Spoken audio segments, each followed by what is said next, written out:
Look, y'all make some great waffles, but you have a terrible national team when it comes to international tournaments.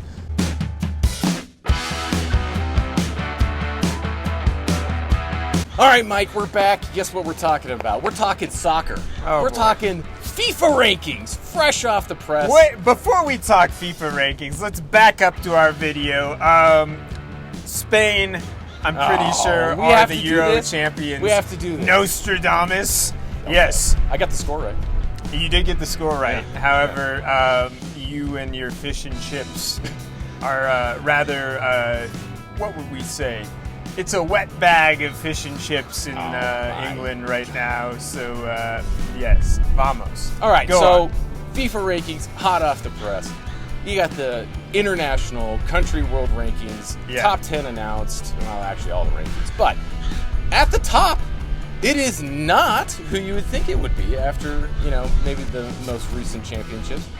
Argentina coming number 1, France number 2, and then Spain, the winner of the Euro title. How is that a thing? And then second, are we disputing Argentina as one? No, I'm talking about France and Spain. Oh, how do you just win the Euro title, and then France is still listed above that? Oh, stop it. I guess they're saying Mbappe just wasn't full steam ahead because of his nose.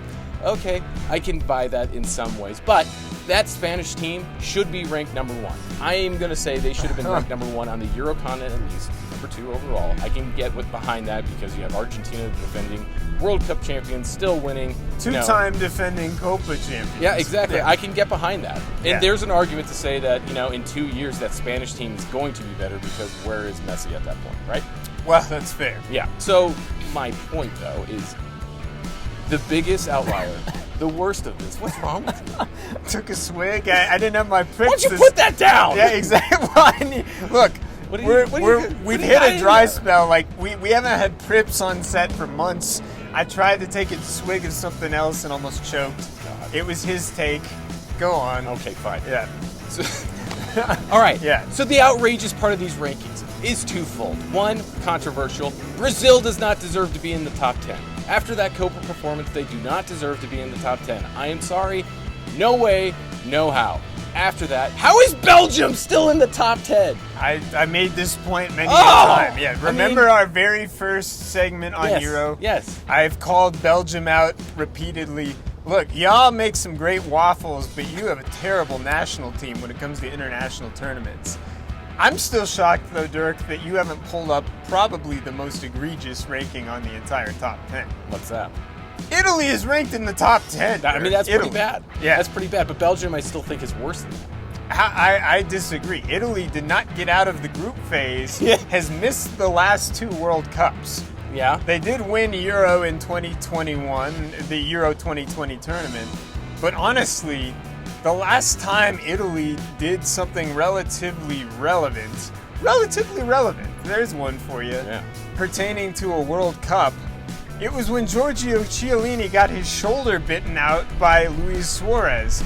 Now, we're talking 10 years ago that happened, Dirk. It's been a long time since the Italians on the world scale, not counting that 2021 tournament, have been relevant. That's my number 1 beef, but go on. I mean, the talent on the roster is undeniable. You look through the Italian roster, and you even look through the Belgian roster.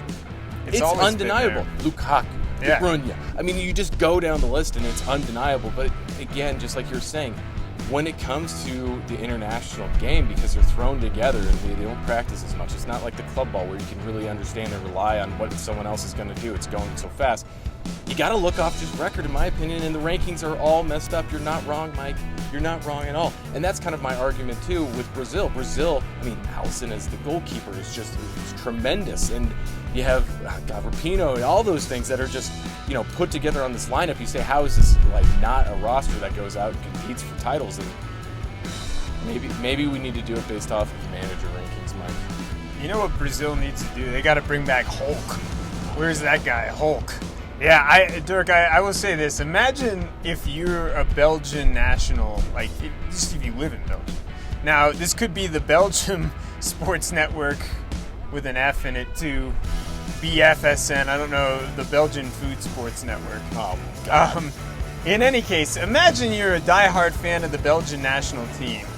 And you lived through in an era where you had De Bruyne, you had Lukaku, you had Courtois, you had Hazard, and you didn't win anything.